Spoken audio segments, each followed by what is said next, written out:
Hello everyone. Thank you for the opportunity to present in the YIS stock pitch competition. We are excited to share our views on our stock pick and recommendation.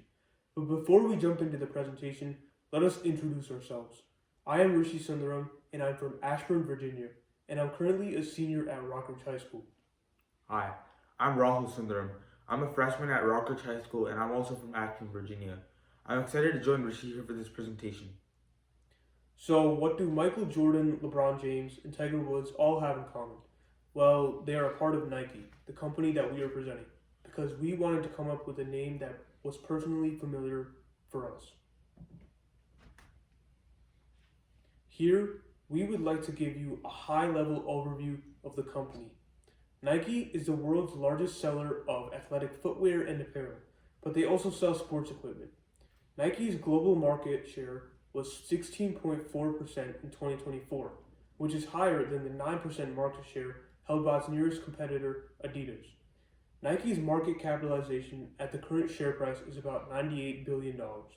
Since its incorporation in 1967, Nike has created legendary brands, starting with the swoosh logo and the tagline, "Just Do It." But two other famous brands are the Jordan brand and Converse. But the swoosh brand brought in about $42 billion in the fiscal year of 2024. Nike has a new CEO at the helm, 32-year company veteran Elliott Hill, who retired in 2020 but recently rejoined in October of 2024. Now, looking at Nike's sales by region, channel, and category, Nike mostly sells to North America, but in terms of channel distribution, it sells about 56% via wholesale and rest through direct. The largest category of merchandise sales is footwear. Now I'll pass it on to Rahul, who will speak about the industry. Thanks, Rishi. The top section shows industry statistics regarding apparel and footwear sales worldwide. The global sports apparel market is highly fragmented, and Nike is by far the largest seller of sports apparel worldwide. The US is by far the largest market with nearly $350 billion in sales. We show Nike's 2024 sales by geography and product mix. Nike brings in 43% of its revenue from the US, and from a product standpoint, almost 70% of Nike's sales come from footwear. Although sales through e-commerce have grown exponentially, nearly 58% of consumers still prefer to shop in stores. With respect to gender demographics, women lead the way as they tend to spend more than men in the apparel market. Now I'll hand it off to Rishi for our investment thesis. Thanks, Rahul. Now I will delve into our investment thesis. Nike has lost nearly 64% of its value from its recent peak of $177 per share in November of 2021. They are currently facing three challenges.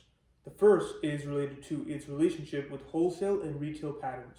In 2017, Nike moved some sales from the wholesale channel to DTC, and this improved margins. However, wholesale partners replaced Nike's products with its competitors' products to monetize its shelf space. Secondly, CEO John Donahue also made a strategic change by shifting from performance-based product categories to more gender-based categories. These actions negatively impacted their sales and profitability. Third, we have China.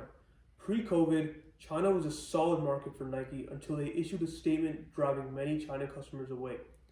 But the good news is that Nike has realized its challenges and has been making strategic shifts since 2021. Nike also has a game plan for revenue growth and improved profitability by executing its Win Now strategy, which includes rebuilding relationships with wholesalers, improving the product portfolio, driving innovation through Nike operations, and focusing on the growth in China. Rahul, please take it over. Thanks, Rishi. Change management is difficult with execution risks. Other risks include macroeconomic related risks. With global markets being highly integrated, a recession in the US would likely increase in a higher risk of a global recession. There's also uncertainty regarding the White House's policy on tariffs, impacting all items produced outside of the US, which is where most of Nike's production facilities are located. The last risk that we see is that if the growth in China doesn't materialize, Nike's top line will continue to be under pressure. Regarding opportunity, we know that Nike stock reflects a huge discount to its potential. However, if Nike delivers positive results, stock investors may grant credit to Nike before it fully executes its strategy. If Nike's win now strategy is executed beyond street expectations, we expect to see some upside in our target price. Let's move to slide 6. Thanks, Rahul. We have reviewed Nike's website and 10K disclosure, and we believe that Nike has a very mature and well-developed corporate governance structure. From the board of director lineup perspective, Nike has a long and broad list of board appointments. There are 13 board members, 10 who are independent board members, and Tim Cook, the CEO of Apple, who is the lead independent director. Second, from the perspective of ESG and DEI, Nike has several focused programs and policies and a corporate responsibility, sustainability, and governance committee that drives and monitors all the corporate governance standards. Nike uses AI in many areas of their operations. In fact, Nike has been investing in AI since 2019 to improve their product designs. The 4 areas where Nike has implemented AI are 1. Customer experience, 2. Products, 3. IT operations, and 4. Supply chain.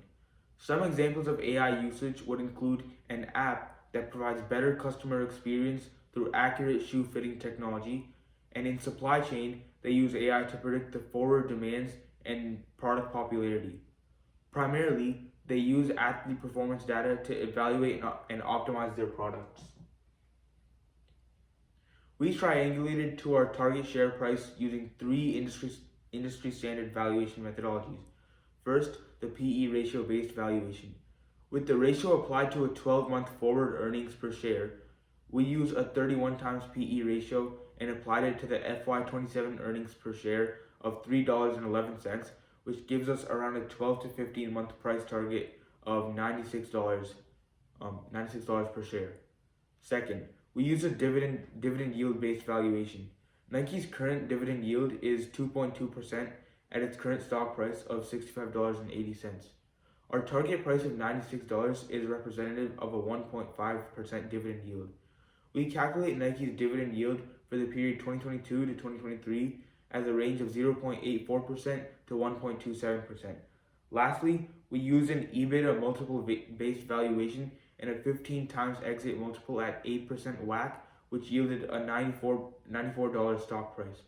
We also looked at 2 more data points: the analyst target range, and the 52-week range. The current trading price is towards the lower end of the 52-week range, and our target price is in the middle of the analyst range. So overall, we feel pretty good about our target price of $96 per share. In the next slide, we've provided a high-level summary of our financials and of our modeling and projections. Now, I will summarize the key model assumptions.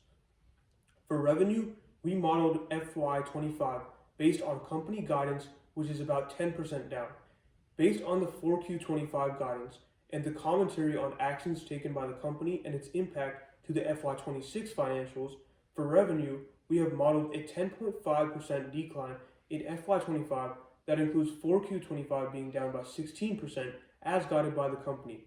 For FY26, we have a negative 0.5%, and for FY27 at a positive 6.7%.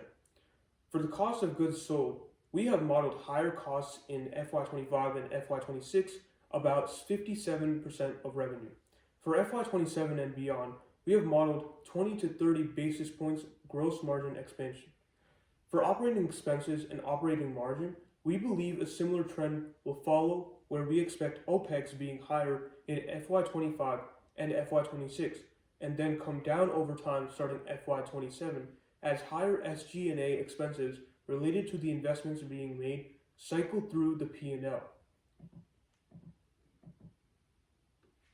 This concludes our presentation. Thank you so much for listening to our pitch, and we hope you take interest in Nike.